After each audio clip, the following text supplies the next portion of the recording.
You know how some couples say they'd kill for each other?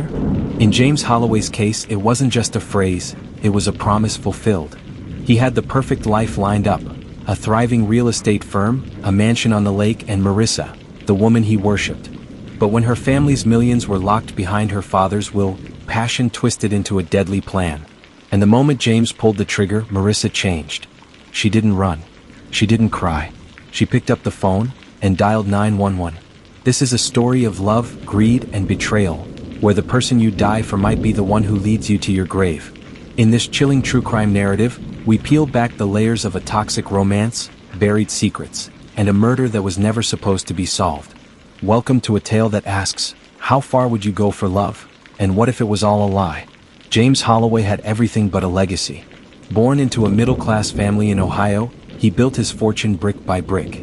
By 35, he was the youngest real estate mogul in the Tri-County region, flipping forgotten properties into luxury homes. But for all his success, James still felt like a guest in the world of old money. And that's where Marissa Blake came in. She was effortless. She walked into his open house one summer afternoon, bronzed skin, silk dress, diamond ankle chain, and she didn't need a sales pitch. She already owned the room. Her family name was plastered across banks, law offices, and hospitals from Cleveland to Pittsburgh. The Blakes of Blake Industries, a steel empire reborn as tech capital. Marissa wasn't looking for love. She was bored. At 31, she'd burned through modeling gigs, 2 brief engagements, and trust fund drama. James? He was a novelty. A self-made man with calloused hands and ambition in his eyes.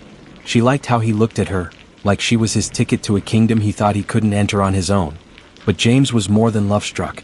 He was obsessed. He restructured his schedule around her, through black-tie events just to show her off, and began whispering things like forever and legacy. She'd smile. She'd lean in. And eventually she told him what he needed to hear. Her father, Raymond Blake, was a controlling tyrant. He didn't believe in her or her choices. Worse, he'd rewritten his will to favor Marissa's older brother, Grant. The inheritance James had once dreamed of sharing with her? Out of reach. Unless, she said, something happened to Raymond. Something unexpected. She never asked. Not directly. But she planted the idea. James, high on love and low on impulse control, took it and ran. It was simple, clean, and stupid. James would visit Raymond under the guise of discussing a joint commercial project. They'd been in talks about developing senior living condos, a topic that Raymond was passionate about. The meeting would happen at the Blake family's secluded lake house. No cameras. No staff that day. James practiced his pitch, even wore the custom suit Marissa had gifted him. He brought scotch, a cigar case, and a 9mm pistol. Just in case. But when the moment came, when Raymond stood near the fireplace, lecturing him about legacy and bloodlines, James saw red. He pulled the gun from his briefcase and shot him twice. One in the chest. One in the head. It wasn't supposed to be messy. But murder never is. James wrapped the body in a tarp and staged the scene as a boating accident. He dumped the corpse near the docks, weighed it down with a concrete anchor, and torched the bloody tarp miles away. He returned to Marissa that night, shaking, covered in sweat, expecting tears. Gratitude. A twisted sort of devotion. But Marissa didn't flinch. She poured him a drink, sat him down, and listened like she was hearing a story, not a confession. Then she leaned forward and said, "You did good, baby. Now it's our time." James thought that meant forever. He didn't realize she had already begun planning the end. Exactly 9 days later, James was arrested in the lobby of his office building. He didn't resist, he was too confused. Marissa had been with him that morning. They'd made plans for a weekend getaway. She'd kissed him goodbye. Now 2 detectives were shoving a warrant in his face and cuffing his hands. He didn't understand how. There were no witnesses, no cameras, no obvious evidence. Unless, inside the interrogation room, they showed him the footage. Not of the crime, but of the call. Marissa had dialed the police tip line. She didn't use a voice changer. Didn't hide her identity. She told them clearly that James Holloway had confessed to murdering her father, and where the weapon might be hidden. The case cracked open like an egg. The lake search turned up remains. The murder weapon was found buried on the edge of James's secondary property, exactly where Marissa said it would be. A rental receipt for the anchor weight sealed the timeline. And Marissa? She played the victim. The grieving daughter. The frightened girlfriend. She cried on national TV. She said James manipulated her. Threatened her. She said she only stayed with him because she feared what he'd do next. The world believed her. But James didn't. Because he remembered her eyes, calm, clear, cold, the night he killed for her. And he knew deep down he'd never been the monster in the story. He was just the weapon. If you're drawn into this tangled web of deception and obsession, make sure you hit subscribe and turn on the notification bell so you don't miss what happens next in this dark tale of love gone lethal. There's nothing worse than realizing the person you trusted with your darkest secret is the very one who used it to destroy you. James Holloway thought he'd secured a future with Marissa Blake the night he killed her father. But betrayal doesn't always come like thunder. Sometimes it creeps in, dressed in red lipstick and silk sheets, until it's too late to turn back. The police had James. The confession had come, not from his mouth but from hers. And that was enough. The detectives swarmed like bees once Marissa's anonymous tip landed on the department's radar. Within a week, the lake was dredged. The medical examiner confirmed 2 gunshot wounds. And the autopsy revealed traces of gunpowder residue around the wounds, a clear sign of close-range execution. There was no sign of a struggle. No forced entry. Whoever had done it had been welcomed into Raymond Blake's lake house. James was indicted for first-degree murder with special circumstances. The DA called it a cold and calculated execution fueled by greed and manipulation. Marissa sat quietly at the press conference, holding a tissue to her lips, eyes downcast. They'd painted her as the battered beauty, manipulated by a man who used charm and power to twist her into silence. But James remembered every moment, the way she fed him the idea of inheritance, how she talked about freedom from her father like it was a shared dream. He didn't act alone. He was sure of it. In jail, James's thoughts replayed like film reels. The coldness in her voice when she handed him that glass of bourbon after the murder. The way she didn't ask for details, just smiled and told him she was proud. It had all felt rehearsed.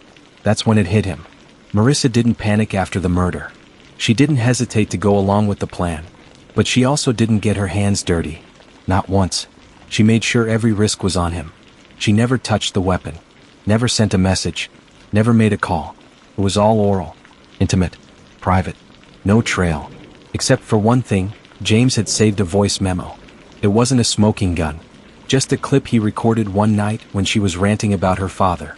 He'd been thinking of turning it into leverage for her inheritance case later down the line. Something about Raymond calling her a waste of skin and threatening to cut her off completely. In the clip, she says, "I wish someone would just erase him already. He's already dead to me."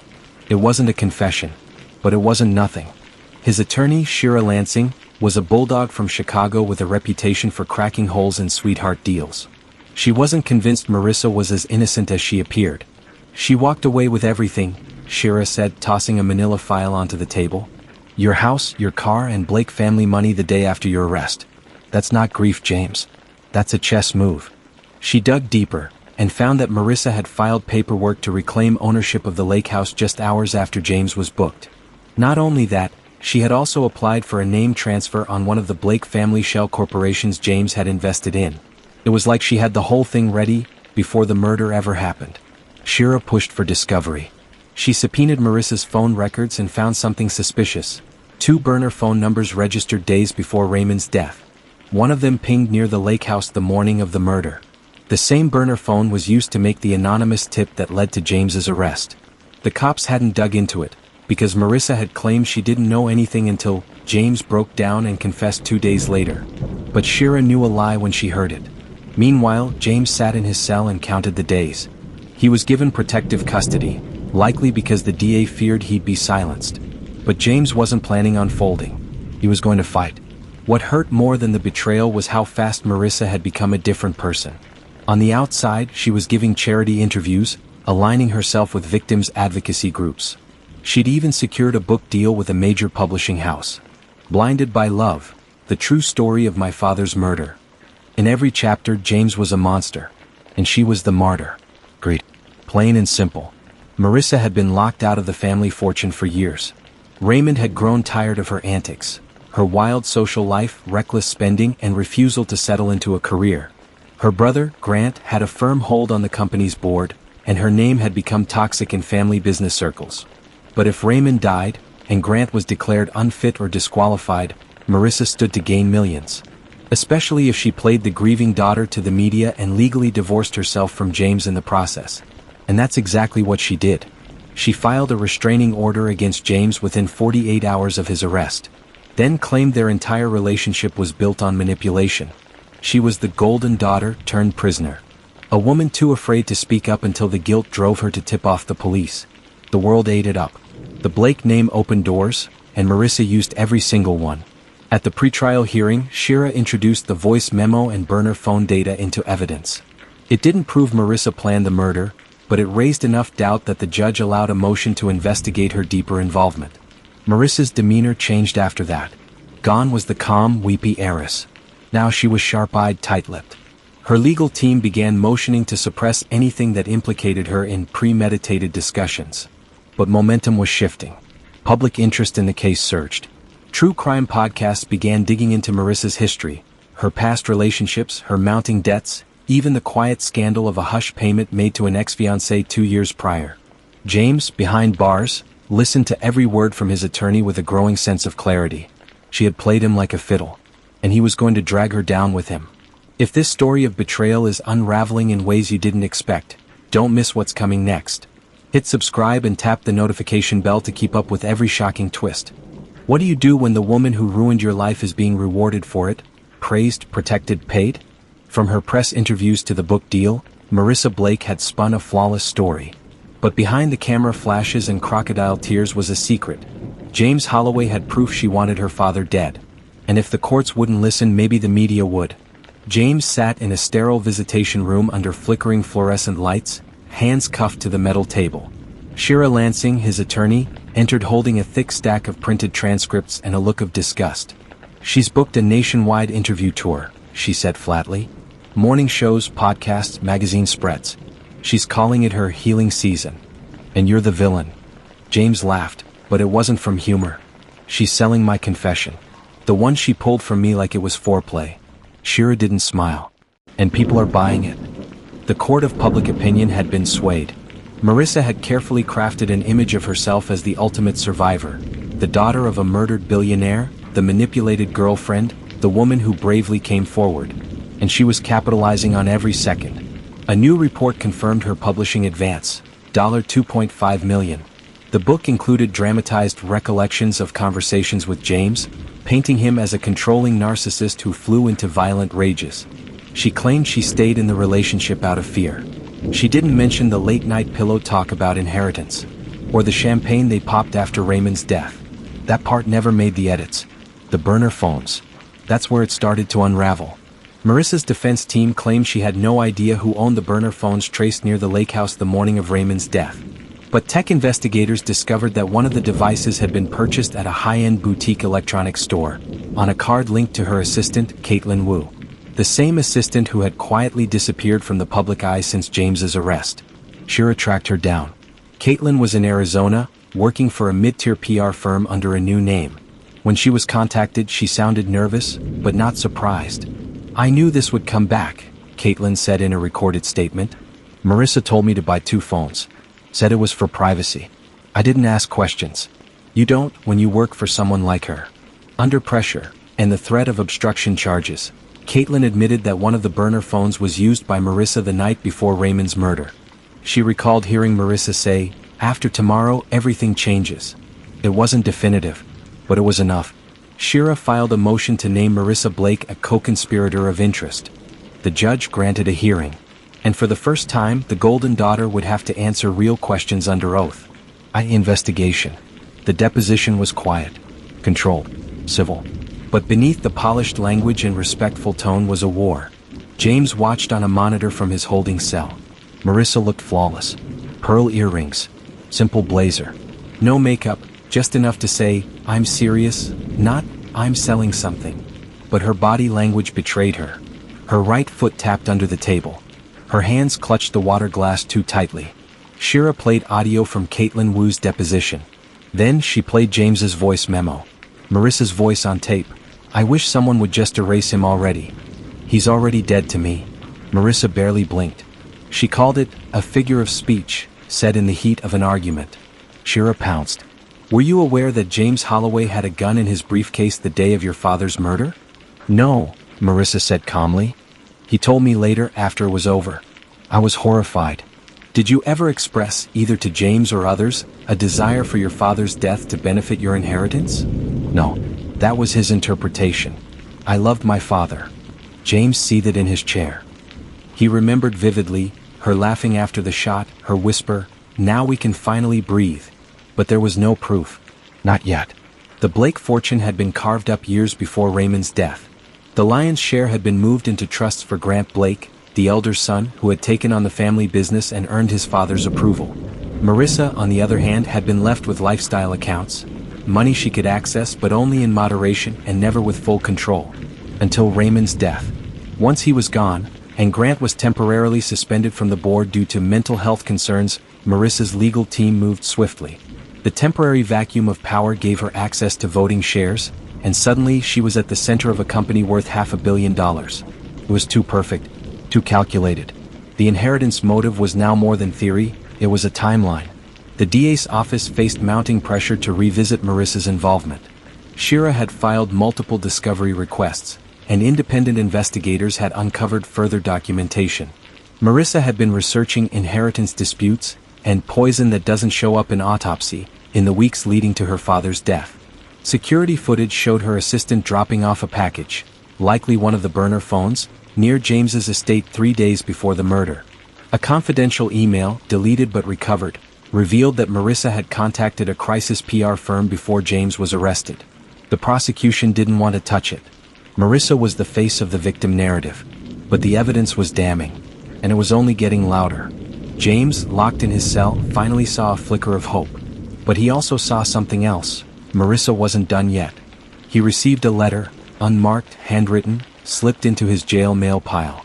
The handwriting was familiar. The message? "You think they'll believe you over me? I didn't betray you, James. I saved myself.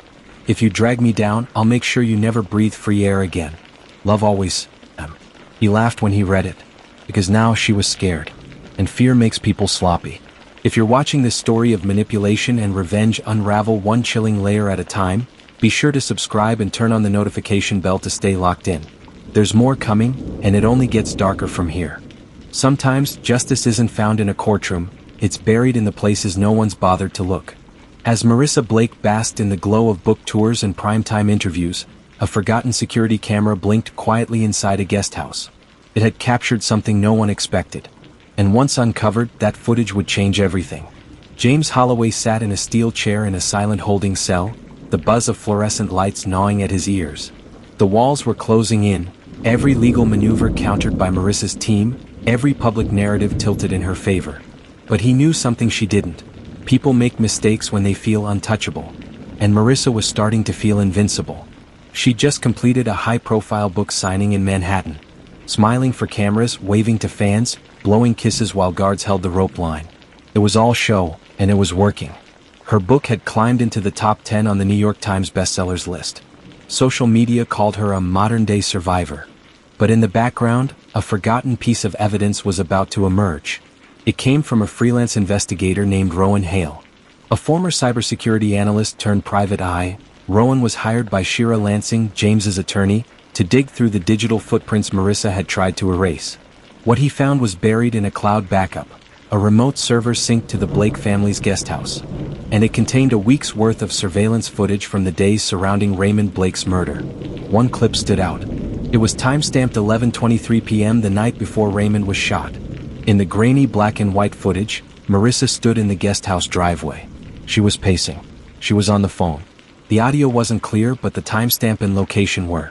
She claimed, under oath, that she was at her downtown apartment that night. But this clip put her directly on the Blake property hours before the murder. Even more damning, she wasn't alone. At 11:27 p.m., Caitlin Wu, her assistant, arrived in a rental car. The two women talked for nearly 15 minutes, then walked into the guest house together. At 12:08 a.m. they exited, Marissa now holding a slim black box. Rowan cross-referenced the car rental records. The car Caitlin drove had been returned early the next morning, less than 4 hours after this footage. When confronted with the clip, Caitlin cracked. In a recorded deposition, she said the black box contained burner phone number 2, one used to communicate with James anonymously and later to call in the anonymous tip. "She used me," Caitlin whispered, shaking. "She told me it was for security. I didn't know what she planned until it was too late. Marissa's alibi was unraveling. Shira Lansing immediately filed a motion to admit the video evidence and reopen Marissa's sworn deposition based on perjured testimony. The footage made national headlines. Heiress caught lying under oath, read the New York Post. Surveillance bombshell in Holloway case, blared the scrolling ticker on CNN. The Blake family's PR machine scrambled. Marissa's lawyers claimed she had forgotten about the late-night visit and insisted it was irrelevant to the timeline of the murder. But the damage was done. Now prosecutors couldn't ignore the pattern. Hidden burner phones. Lies under oath. Inheritance disputes. Deleted emails showing prior knowledge of crisis PR planning. Now this. An unreported visit to the scene hours before the murder. Suddenly, whispers of a new grand jury began to circulate. Marissa's attorney, Devin Callahan, held a press conference denying any wrongdoing. But Marissa was noticeably absent. No silk dress, no fake tears, no carefully choreographed remorse. She was hiding. And that was new. James watched it all unfold from the jail's television room. Inmates who once sneered at him now nodded in quiet respect. The tide was shifting. He knew Marissa's motives better than anyone. It had never been just about inheritance. It was about legacy. Her father never saw her as an equal, never respected her mind, only her looks. He treated her like a liability, a reckless embarrassment to the family name. Marissa didn't just want the money. She wanted to erase the memory of being second best. To take her father's empire, reshape it, and become the Blake everyone remembered. She needed Raymond gone. She needed James to do it. And once he had, she needed him gone too. The court reconvened within the week. Shira Lansing walked into the courtroom like she owned the building. She played the footage for the judge, frame by frame. She then introduced Caitlin Wu's signed deposition, and finally the metadata logs from the guesthouse cloud storage, proof the footage hadn't been tampered with. The judge allowed full admission into the evidentiary record. Marissa Blake, who had once wielded the justice system like a weapon, was now facing a potential perjury charge and an active criminal investigation into conspiracy to commit murder. Her attorneys filed an emergency motion to delay further hearings, citing emotional distress. James smiled when he heard. He knew what that meant. She was running out of cards. Back in her penthouse apartment, Marissa stood in front of a mirror, phone in hand. Her image, perfect, flawless, composed, reflected back at her. But her hands trembled, because for the first time in her life the power was slipping. Her face had sold lies. Her voice had framed a man. But the cameras, those cold, quiet, ever-watching eyes, had captured the truth. And the truth was coming for her. If you're following this high-stakes descent into greed, betrayal, and justice, make sure you subscribe and tap the notification bell. The lies are starting to collapse, and what comes next will leave you speechless. Every liar has a breaking point, and Marissa Blake just hit hers. 4 months, she controlled the story, manipulating the justice system and public sympathy. But now, the evidence is undeniable, the spotlight is scorching, and her empire of deception is beginning to collapse. What happens when the woman who thought she was untouchable finds herself one mistake away from wearing handcuffs? Marissa Blake had always known how to win. She had learned young that the truth didn't matter, perception did. Charm was currency, and when paired with wealth, it could rewrite almost anything. A bad reputation, a failed relationship, even a murder. But now the courtroom whispers were growing louder. Her book deal had been put on hold. Her publicist had quietly resigned. And in a shocking move, the grand jury convened to discuss possible charges, not against James Holloway but against her. Charges that included conspiracy to commit murder, obstruction of justice, and perjury. Marissa's world was no longer painted in soft-focus interviews or primetime documentaries. It was lit in the harsh white of subpoenas, discovery orders, and leaked internal memos. And the most damning revelation was yet to come. The tipping point came from a source no one expected. Marissa's own brother, Grant Blake. He had remained silent throughout the investigation. Publicly, he had distanced himself from the trial and the estate battle, even while quietly reclaiming control over Blake Industries. But once the security footage surfaced, he decided to act. Through his attorneys, Grant submitted a sealed deposition. Inside, a trove of emails dated 3 months before their father's murder. Marissa had sent them from a private account, unlisted, unregistered to her name, but the IP address had been traced to her apartment. The emails included subject lines like, "We can't wait anymore. His mind is slipping. If he changes the will again, we're done. James will do anything if I steer him right. They were sent to a contact labeled only as V. Investigators eventually matched V to a shady crisis consultant with a history of reputation laundering 4 powerful clients. One who had gone underground when the Blake case began dominating national news. The emails weren't just incriminating. They were strategic blueprints, clear indications that Marissa didn't just allow James to commit murder. She plotted it. The state attorney general launched a secondary investigation, one that moved faster and more aggressively than the initial case against James. This time, Marissa wasn't the sympathetic daughter. She was a target. Subpoenas were issued for her financial records. They found large wire transfers from shell companies tied to offshore accounts linked back to the crisis consultant V. Even more damning was a journal entry recovered from Raymond Blake's home. In messy handwriting, dated 6 days before his death, Raymond had written, "Marissa visited again. More polite than usual. Almost too polite. Kept asking about trust updates, legal papers. Should have never trusted her with anything. She's circling me like a vulture." For the prosecution, it was the nail in the coffin. The next day, Marissa was served. It all pointed to control. Marissa had spent her life trying to break free from her father's grip. When he started preparing to leave the bulk of the estate to Grant, she panicked. Not because she needed the money, she had always had access to lavish living, but because she wanted to win. She wanted to prove her father wrong. To show the world she wasn't just the pretty, reckless one. She could run the business. She could hold power. And James? He was the perfect weapon. Handsome, malleable, and desperate for validation. He believed every word she whispered. She told him Raymond was abusive, that he was going to disinherit her, that they'd have nothing unless something changed. And James, blinded by devotion, believed he was saving her. He didn't realize he was just the first domino in a much larger game. The media exploded the moment the charges dropped. Blake heiress now the suspect. From victim to villain, Marissa Blake indicted. She said he killed for her, now she'll stand trial too. Marissa was arrested at her penthouse suite in Manhattan, wearing a black cashmere robe and holding a half glass of wine. She didn't resist. She didn't cry. But this time there were no cameras. No reporters. Just the sound of handcuffs clicking shut. James watched it all on the news in stunned silence. After months of isolation, humiliation, and being paraded as the monster, he was finally seeing the narrative bend toward the truth. But justice wasn't vindication. Not yet.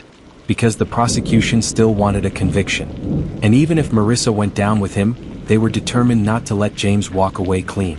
If you're stunned by how this high society nightmare is unraveling, make sure you subscribe and hit the notification bell. The final chapter is coming, and the ending will leave you questioning everything you thought you knew. What happens when the person you committed murder for becomes your executioner? When love turns to liability, and your silence becomes her bargaining chip? After everything he gave up, his life, his morals, his freedom, he finally learns what he meant to her. Nothing. And now it's time to watch her walk free, while he rots behind bars. Marissa wore navy. Not black, too somber. Not red, too bold. Just enough to look serious, dependable, and unbothered. It was the perfect color to say, "I am not the woman they're accusing me of being." James hadn't seen her in months. When the trial finally began, it was like looking at a stranger. Her hair was back in a tight bun. No trace of the perfume he used to crave. No tremble in her voice. No flicker of remorse. She was just calm. The courtroom was packed. Press lined the back row. Marissa's family sat behind her in full support, carefully curated for image. Flanked by lawyers and PR advisors. James sat on the other side, his public defender scribbling notes as if they mattered. He hadn't even bothered to shave. Why bother? His lawyer warned him, "Don't react. No matter what she says." He had no idea how impossible that would become. Marissa's testimony was flawless. She painted James as an obsessive, emotionally unstable man who had stalked her after a short relationship. She said he became violent when she broke things off. That she had no idea he would harm her father. That she feared for her life the night James confessed the murder. "He told me I owed him everything," she said on the stand, her voice cracking in carefully timed beats. "That he'd done it for us. But I never asked him to kill my father. I never wanted that." She sobbed perfectly. The gallery gasped. James clenched his jaw so hard his gums bled. They played audio from Marissa's emergency call. "He's dangerous." He confessed. He said no one would miss my father. "Please help me." It was all so convincing. James' defense was simple. He'd done it for her with her knowledge. But there was no physical evidence. No text messages instructing the act. No video. No witnesses. Only his word. And he was the murderer. The jury didn't like that. The truth, of course, was messier than either side told. Marissa had planted the seeds. Whispered about her father's cruelty. Hinted that the company would be mine one day, if only he were gone. She never said, kill him. But she didn't have to. She knew Julian. She knew how desperate he was to prove himself. And when he came to her that night, soaked in blood and panic, she kissed him and said, "It's over now." Then she called the police the next day. For immunity. For control. And most of all, for profit. The immunity deal had been locked in months earlier. As long as Marissa cooperated with the prosecution and surrendered access to certain financial documents proving the father's embezzlement, she'd walk away clean. And walk she did. By the end of week 2, she was excused from court, pending no further need for her testimony. Meanwhile, the prosecution turned its full firepower on James. James took the stand against his lawyer's advice. His voice cracked. He told the truth, or his version of it. How they plotted together. How she manipulated him. How love, lust, and ambition had clouded his judgment. "She kissed me the night I killed him," he said. "Does that sound like someone afraid?" The prosecutor smiled. "And yet she called the police 12 hours later, correct?" "Yes." "Because you scared her?" "No." "Because you confessed to a murder?" "Yes." "Thank you." No further questions. His lawyer sighed. The jury didn't look at James again. It took them 4 hours. Guilty on all counts: first-degree murder, conspiracy to commit murder, tampering with evidence, life without parole. Marissa watched the verdict from home, with a glass of wine. 3 months later, Marissa was named interim CEO of Avery Holdings. She gave an exclusive interview to a business magazine. The title? Strength and Scars: How Marissa Avery Survived Betrayal and Built an Empire. She didn't mention James. She never would again. She sold her father's mansion, the one where it all began, bought a loft downtown, upgraded her circle, began dating a tech entrepreneur. No one brought up the murder anymore. Not in polite company. But whispers still followed her through every room. And James' name remained in Google's top autofills when you searched her. James wrote her from prison. Once a month. They were never returned. Sometimes he just sat in his cell and reread the last text she ever sent him before it all went to hell. "It's us against the world. Forever." He'd killed for her. And she had turned him in. And somehow she still won. And there it is, the chilling unraveling of a love story turned lethal. What began with whispered promises and stolen moments ended in betrayal, bloodshed, and a legacy destroyed by greed. Sometimes, the person you trust the most becomes your greatest downfall.